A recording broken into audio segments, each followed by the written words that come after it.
My channel make education easy. Students, हम लोग कर रहे थे चैप्टर 3 ऑर्गेनिक केमिस्ट्री और आज हम उसकी सेल्फ असेसमेंट एक्सरसाइज का एक क्वेश्चन कर रहे हैं कि give molecular structure and condense structure formula for these 3 compounds that are butane, hexane और ऑक्टेन। तो हमने इनका मॉलिक्यूलर फार्मूला लिखना है, स्ट्रक्चर फार्मूला लिखना है और कंडेंस स्ट्रक्चर फार्मूला लिखना है। और मैंने आपको बता चुकी हूँ कि मॉलिक्यूलर फार्मूला भी हम लोग कर चुके हैं, स्ट्रक्चर फार्मूला भी कर सके हैं और कंडेंस स्ट्रक्चर फार्मूला की भी डेफिनेशन हम लोग कर चुके हैं। आज अब इनके फार्मूलाज लिखेंगे कि किस तरह से हम ये तीनों फार्मूलाज जो हैं इनके लिखेंगे। उससे पहले सबसे पहले आपको बताने से पहले, हम क्वेश्चन सॉल्व करने से पहले आप लोगों को ये मैं बता दूं, जिस तरह हमारे पास ये एग्जांपल्स दी गई हैं कि ब्यूटेन, हेक्सेन और ऑक्टेन। ठीक है, आप देख रहे हैं कि सब के आखिर में ANE आ रहा है। ठीक है, तो ये जो ANE वाला पार्ट है हमारे पास, ये इंडिकेट हमारे पास करता है, यानी जो भी ANE से होगी वो हमारे पास इंडिकेट करेगा कि ये सारे हमारे पास जो है ये अल्केन्स हैं। ठीक है, क्योंकि अल्केन्स के आखिर में भी ANE आता है, तो इसलिए जितने भी अल्केन्स होंगे उनके आखिर में ANE आएगा। और उससे पीछे जो आप देख रहे हैं OCT, ऑक्ट, हेक्सा और ब्यूटा, ये सारे हैं हमारे पास स्टेम्स और ये स्टेम्स हमारे पास specific number of carbon atom को डोनेट करते हैं। जैसे कि मैं आपको बताती हूँ, जैसे कि हमारे पास ये ब्यूटेन है, तो जो ब्यूटा है, ठीक है, ये हमारे पास इंडिकेट करता है कि इसका मतलब है 4 कार्बन एटम, कि हमारे पास कार्बन के 4 एटम है। इसी तरह अगर पेंटा हो, PENT, यानी पेंटेन तो पूरा होगा, लेकिन पेंट का मतलब है 5, तो इसका मतलब है इसमें 5 कार्बन होंगे। इसी तरह हेक्सा का मतलब है 6। तो ये आप लोगों ने ये चीज़ आप लोगों ने ज़बानी याद रखनी है कि ब्यूटा 4 होगा, पेंटा 5, हेक्सा 6। नेक्स्ट हेप्टा हमारे पास 7 होगा, यानी ये जो मैं आप लोगों को बता रही हूँ 6, 7, ये हमारे पास की कार्बन एटम की अमाउंट है कि इतने कार्बन एटम इसमें होंगे। हेप्टा के बाद नेक्स्ट ऑक्टा, तो ऑक्टा होगा हमारे पास 8। नेक्स्ट हमारे पास नोनेन होता है, तो नोना होगा हमारे पास, दैट इज़ 9। और डिकेन हमारे पास होता है, तो हमारे पास डिका होगा, दैट इज़ 10। तो ये हमारे पास सब जो है ये कार्बन एटम को शो करेंगे। तो आप लोगों को ये वाली लैंग्वेज में इसमें पता होना चाहिए कि ब्यूटा क्या है, पेंटा क्या है, हेक्सा क्या है। ये आप लोगों ने इसकी नंबरिंग याद कर लेनी है कि ब्यूटा में 4 कार्बन होंगे, पेंटा में 5 कार्बन होंगे। क्योंकि जब आपको ये पता होगा तभी आप उसके मॉलिक्यूलर फार्मूला, स्ट्रक्चर फार्मूला और कंडेंस स्ट्रक्चर फार्मूला लिख सकते हैं। जैसे कि हम आज सबसे पहले अपना सॉल्व करते हैं, दैट इज़ ब्यूटेन। सबसे पहला है हमारा ब्यूटेन। अब ब्यूटेन जैसे ही आएगा, आपको पता हो कि ब्यूटा में हमारे पास 4 कार्बन एटम होते हैं। ठीक है, तो आपने लगा देने हैं 4 कार्बन एटम। ठीक है, अब ये सबसे पहले इसका हम लोग लिख रहे हैं स्ट्रक्चर फार्मूला। ठीक है, मैं ऊपर लिख रही हूँ। सबसे पहले हम इसका लिखेंगे स्ट्रक्चर फार्मूला। स्ट्रक्चर फार्मूला, जब आपको पता है कि कार्बन इसके साथ 4 हैं, ठीक है, ब्यूटा का मतलब है 4 कार्बन एटम, तो बस अब आप इसके साथ हाइड्रोजन फिल कर देने हैं। इधर हाइड्रोजन, ऊपर नीचे, देन यानी जितने जितने इसमें हाइड्रोजन आ रहे हैं ऊपर नीचे, वो आपने पुट कर देने हैं इसके साथ। ठीक है, तो आप देख सकते हैं ये हमारे पास इसका स्ट्रक्चर फार्मूला जो है वो रेडी हो चुका है ब्यूटेन का। अब इसी स्ट्रक्चर फार्मूला को हमने कंडेंस्ड फॉर्म में लिखना है, यानी कि हमने अब लिखना है कंडेंस स्ट्रक्चर फार्मूला।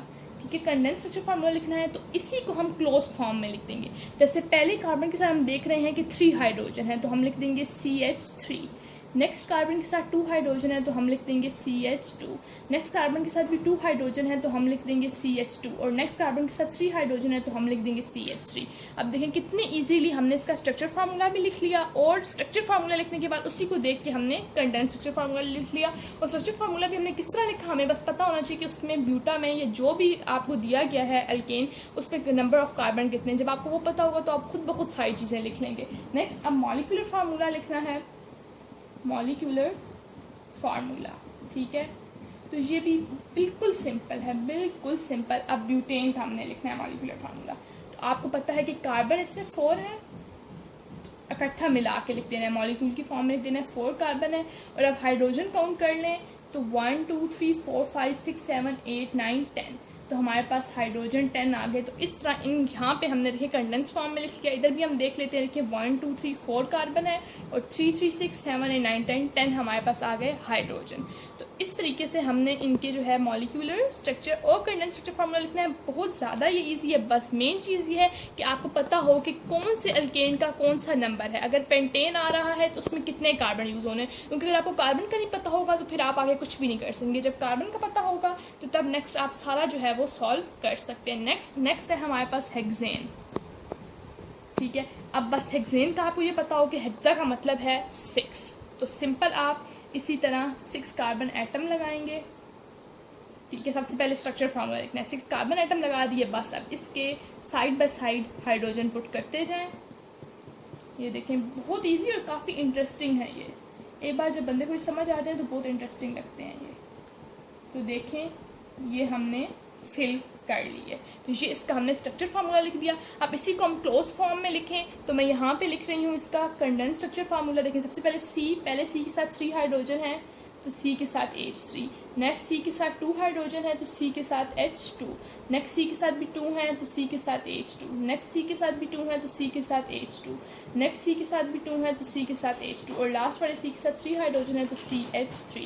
अब हम काउंट कर लेते हैं कितने कार्बन है, 1 2 3 4 5 6 ही हमारे पास कार्बन आए, ठीक है, क्योंकि हेक्सा था। तो अब जब हमने इसको हमने इसका जो है वो मॉलिक्यूलर फार्मूला लिखना है, मॉलिक्यूलर फार्मूला, तो हमने क्या लिखना है, मैंने क्या बताया, सारे कार्बन काउंट करना है। कार्बन टोटल 6 हैं तो बस कार्बन को सिंपल कार्बन के नीचे 6 लगा देना है।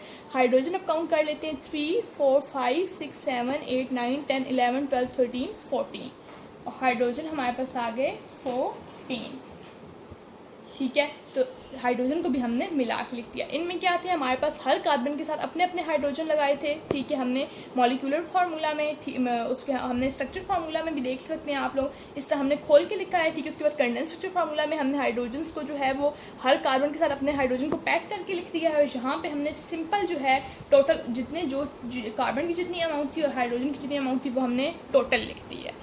तो बहुत इजी ये है हमारे पास, ठीक है। इसी तरह आप लोग ऑक्टेन का भी करेंगे, बस आपको ये पता होना चाहिए कि 8 है। सिमिलरली आप 8 कार्बन लिखेंगे, हाइड्रोजन फिल कर लेंगे। जब फिल हो जाएंगे तो सिमिलरली देखते जाएंगे कि पहले कार्बन के साथ कितने हाइड्रोजन है, दूसरे के साथ कितने हैं और लिख लेंगे और एंड पे आप लोग इसी तरह इसका जो है मॉलिक्यूलर फॉर्म में भी ईजीली लिख लेंगे। तो आई होप सो आज की वीडियो आपको अच्छी लगी होगी, आपको बहुत अच्छे से समझ आ गया होगा कि हमने किस तरह मॉलिक्यूलर स्ट्रक्चर और कंडेंस स्ट्रक्चर फार्मूला लिखना है।